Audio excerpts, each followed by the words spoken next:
Salve gurizada, no vídeo de hoje vamos falar sobre materialismo histórico, vamos falar o que é um modo de produção, por que a gente analisa o capitalismo enquanto modo de produção e qual é a importância disso, a importância da obra do Marx. Então fica no vídeo, pega a visão que o bagulho é louco. Então qual é a treta? Vamos ser muito objetivo. Para o Marx, a base da vida em sociedade, a estrutura da vida em sociedade é o modo de produzir e distribuir os bens materiais. O Marx vai dizer, inclusive, que o que diferencia o ser humano dos outros animais é justamente o fato de que o ser humano produz e distribui os seus bens materiais. Mais do que a religião, que a consciência, o que diferencia o ser humano dos outros animais selvagens é o fato de que o ser humano produz os seus bens materiais, ele produz a sua vida material. Então, o conceito de modo de produção é um conceito central na obra do Marx, na teoria marxista. Então, para a gente compreender uma sociedade lá na Idade Média, para a gente compreender a China antiga, a Grécia antiga, a gente tem que estudar a forma pela qual essa sociedade se organizava para produzir os seus bens materiais, organizava a sua atividade material, qual era a divisão em classes sociais daquela sociedade. Aí sim a gente vai poder compreender o Estado, a política, a moralidade, o direito, a ética, os costumes. Muita coisa na sociedade se explica analisando a forma pela qual elas produzem e distribuem seus bens, e aí sim a gente vai ter uma compreensão melhor e mais profunda sobre por que as pessoas se organizam dessa forma, por que as pessoas agem dessa forma. Então vamos analisar o feudalismo, por exemplo. Antes disso, eu só quero trazer uma questão que é a seguinte: dentro do modo de produção, desse modo de produzir e distribuir os bens materiais, a gente tem os meios de produção, que são os meios de produzir a riqueza, que são as terras que vão produzir os alimentos, que vai produzir o arroz, feijão, a batata, são as indústrias que vão produzir os carros, que vão produzir as roupas,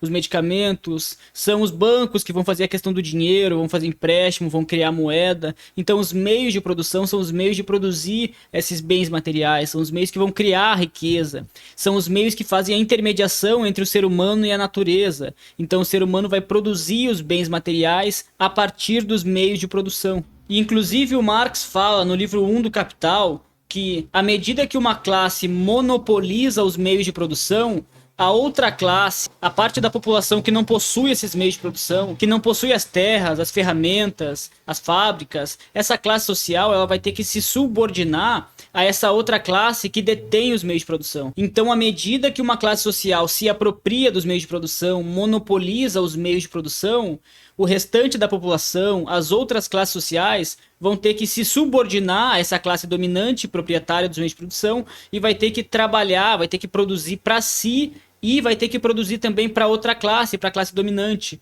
Então, quando a gente observa o feudalismo, por exemplo, que é o modo de produção lá da Idade Média, no feudalismo, os meios de produção eles eram de propriedade da nobreza, daquelas pessoas que tinham título de nobreza, os barões, os viscondes, duque, arquiduque. Essas pessoas, que eram chamadas de senhores feudais, eles tinham a propriedade das terras, das ferramentas, do moinho para moer os grãos, por exemplo. Então o camponês, um servo, ele não tinha a propriedade da terra, ele não tinha a propriedade dos instrumentos para trabalhar, para produzir. Então ele não consegue realizar o seu próprio trabalho, ele não consegue trabalhar se ele não tem acesso aos meios de produção. Então o camponês ele se transformava num servo, porque se para ele produzir ele tinha que se submeter a um senhor feudal, o senhor feudal fazia o seguinte: emprestava a terra para o camponês, contanto que ele produzisse 3 dias para si mesmo, produzindo para alimentar o próprio camponês, produzindo seus alimentos. Mas nos outros 3 dias da semana, ele produzia para o senhor feudal, ele prestava serviços, ele entregava alimentos, então ele se subordinava na metade do tempo para o proprietário da terra. Então as relações de produção na Idade Média são baseadas nessa relação de subordinação dos servos, dos camponeses, para os senhores feudais, justamente porque o servo ele só é um servo na medida em que ele não tem a propriedade dos meios de produção, ele tem a posse apenas daqueles meios de produção, porque lhe foi entregue uma quantia de terra, lhe foi entregue uma certa ferramenta para trabalhar, mas ele vai ter que se subordinar ao proprietário daqueles meios de produção, tendo que prestar um serviço, tendo que produzir de graça, tendo que entregar alimento, tendo que trabalhar lá no castelo, na residência do senhor feudal, justamente porque ele é uma classe subordinada, ele é uma classe submissa aos proprietários dos meios de produção. Então a gente tem 3 principais classes sociais no feudalismo, que a primeira são os nobres, são essas pessoas que têm título de nobreza, são pessoas, digamos, da alta sociedade. Além delas, a gente tem o clero, que é o pessoal da igreja, os religiosos, os católicos, e essas duas classes, elas representam mais ou menos ali uns 5% da população, uns 5% da sociedade. Os outros 95% são de servos, são de camponeses, de artesãos, são pessoas que não possuem os meios de produção, que não são proprietárias da riqueza, das terras, das imensas quantias de terra, das fazendas, e então elas têm que se subordinar às outras classes. Elas vão ter que se subordinar, elas são a classe subordinada, a classe submissa, a classe oprimida, a classe trabalhadora, são pessoas que produzem, mas não ficam com a riqueza que é produzida. Então essa é a ordem social de grande parte do feudalismo na Europa. Só que a gente tem que se atentar para como essa ordem social se mantém. A gente sabe que as classes são divididas por meio da propriedade dos meios de produção. Mas além disso, o Marx vai dizer que existe a questão da ideologia. A ideologia é esse conjunto de crenças, essas ideias, esses pensamentos que dominam numa certa sociedade. Então a ideologia, ela tem o objetivo justamente de justificar aquela ordem social, de manter aquela ordem social, de dar uma legitimidade. Então, por exemplo, a Igreja Católica ia dizer que o servo precisava trabalhar muito nessa vida para ter uma vida abençoada depois da morte. O servo tinha que acreditar que foi Deus que criou o mundo daquela forma, com algumas pessoas sendo servas e outras sendo senhores, com algumas pessoas tendo grandes quantias de terra, vivendo num castelo e vivendo muito bem, e outras pessoas não tendo riqueza, tendo que trabalhar muito, mas que ela seria compensada depois da morte.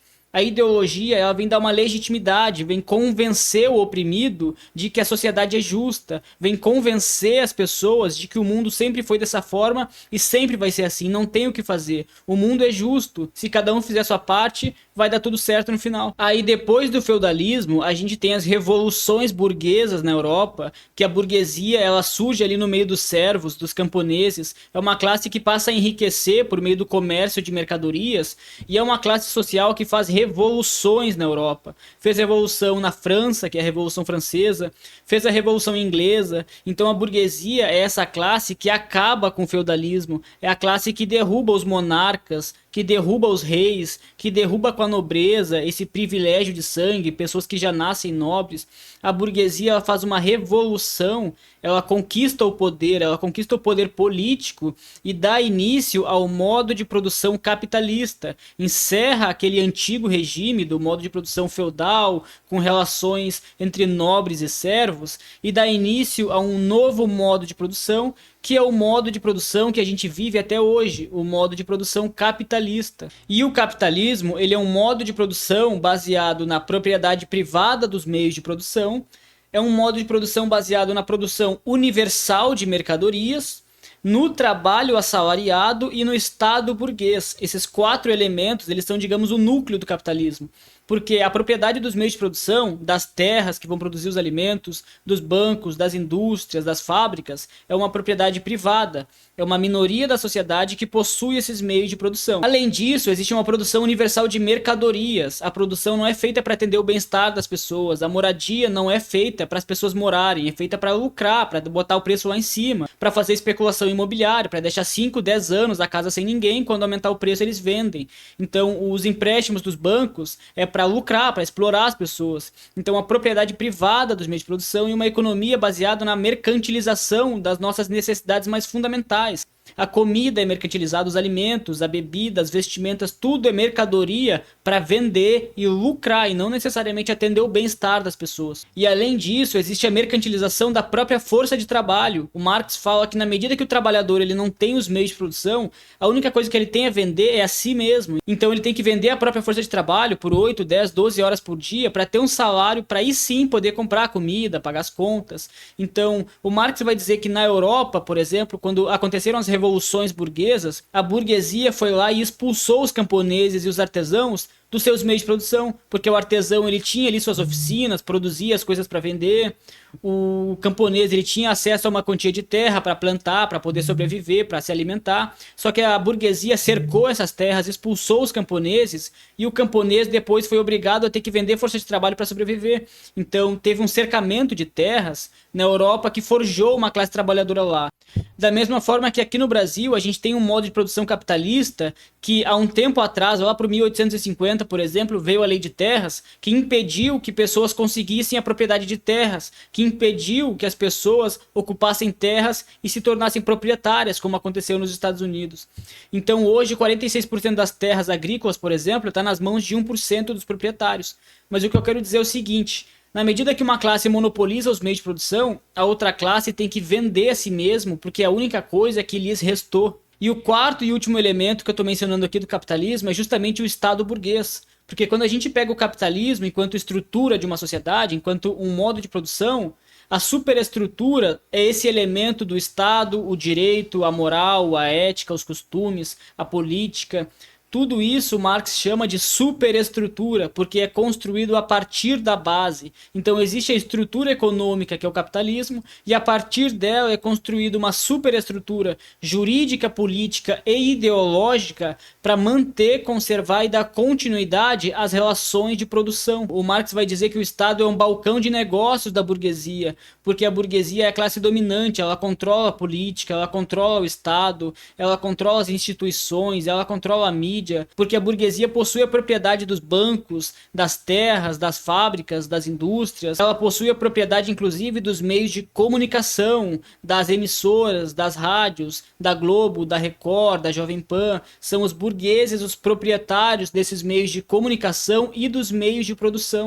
Então, o Estado tem a função no capitalismo de dar continuidade a essa ordem social. O Estado, o direito, a ideologia, eles servem para manter o capitalismo.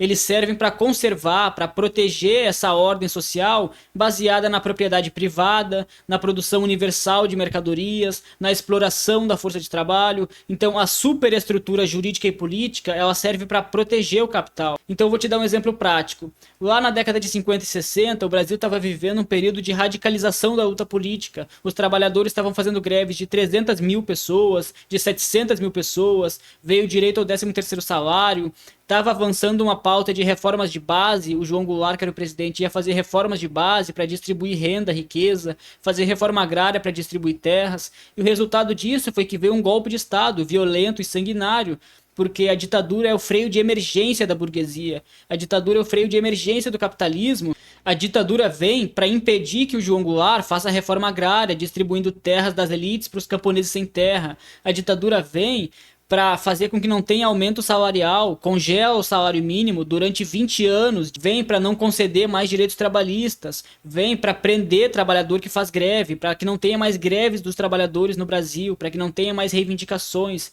Então tu percebe que o Estado, a política, o direito é um instrumento da classe dominante, e na medida que a democracia ameaça os interesses das classes dominantes, o resultado é um golpe de Estado, é derramamento de sangue, é violência e ditadura, porque o Estado é um balcão de negócios da burguesia. Essa superestrutura jurídica e política, ela tem a função última de proteger e defender a propriedade privada, a riqueza e a exploração dos trabalhadores. E quando a gente olha para o Congresso Nacional, por exemplo, dos 513 deputados, mais de 300 são ruralistas, são deputados que são funcionários dos barões do agronegócio, são financiados pelos barões do agronegócio. Então o Banco Central, o presidente do Banco Central, são pessoas que são funcionários dos grandes bancos, são funcionários do mercado financeiro, que vão aumentar a taxa de juros para transferir cada vez mais o patrimônio público para o setor privado, para explorar cada vez mais a população. E a ideologia no capitalismo tem justamente por função convencer os trabalhadores que o mundo é justo, que se cada um trabalhar e se esforçar muito, vai poder ficar rico, vai ter uma vida muito boa. Então a ideologia tem a função de fazer com que as pessoas acreditem que o mundo é justo, e que se algumas pessoas são pobres, se algumas pessoas vendem bala no semáforo, estão sem teto, é uma pessoa que não tem moradia, um mendigo, a culpa é do próprio indivíduo, não é culpa do sistema, não é culpa da economia, do modo de produção, é culpa dos indivíduos.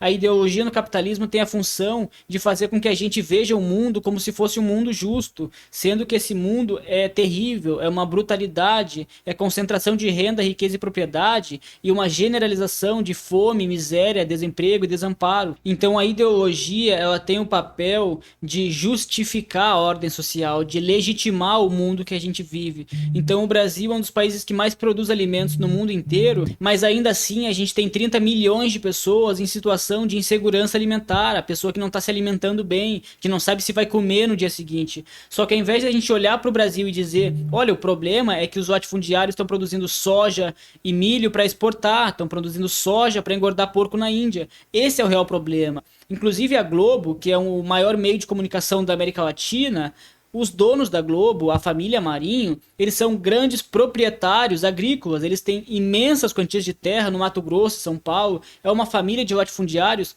extremamente rica e vai veicular na Globo do Brasil inteiro que o agro é pop, que o agro é tech, que o agro é tudo, sendo que o agronegócio está destruindo nossos biomas, destruindo floresta, destruindo a Amazônia, destruindo Mata Atlântica, vegetação nativa, matando quilombola, matando indígena.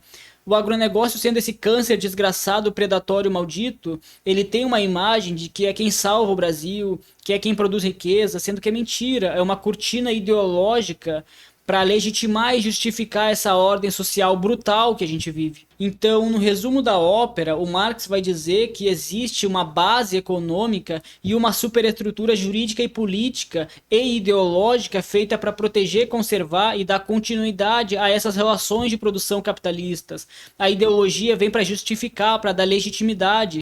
E o Estado e o direito servem para proteger a propriedade privada dos meios de produção, para proteger a propriedade privada dos bancos, a exploração da população, a propriedade privada das terras, dos latifúndios, e para proteger essa ordem social horrível que a gente vive. E é isso, gurizada. Se vocês gostaram do vídeo, curte, comenta, compartilha, se inscreve no canal, que o bagulho é louco, fé em Deus e dá-lhe Grêmio.